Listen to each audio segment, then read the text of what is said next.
Kamu ang asin sa katawhan, nag-ingon kanato ang Ginoo. Kung ang asin kawad-an sa iyang kaparat, wala na kini kapuslanan. Ug angay lamang isalibay, ug tunog-tunuban sa mga tao.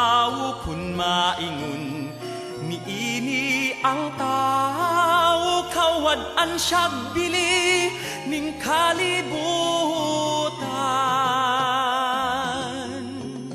Kamu ang kahayag sa katawhan, nag-ingon kanato ang Ginoo. Ang syudad nga nahimutang sa bungtod, dili gayud matago.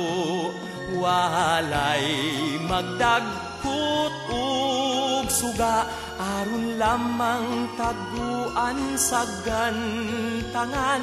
Ibutang gayud sa tungtunganan, aron mudan-ag sa tanan. Busa ipadan-ag gayud ang inyong kahayag, at tubangan sa mga tao, aron makita ang maayo ninyong buhat.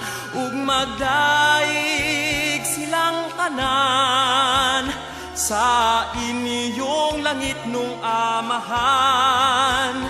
Ug magdaig silang tanan sa inyong langit nung amahan.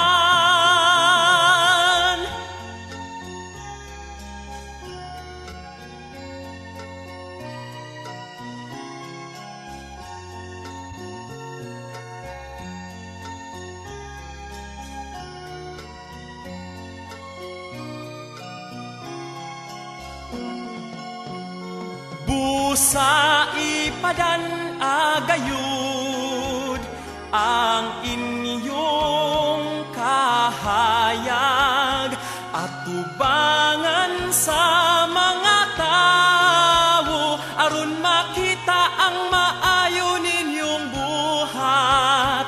Ug magdaig silang tanan sa inyong langit nung amahan. Ug magdaig silang tanan sa inyong langit nung amahan. Kamu ang asin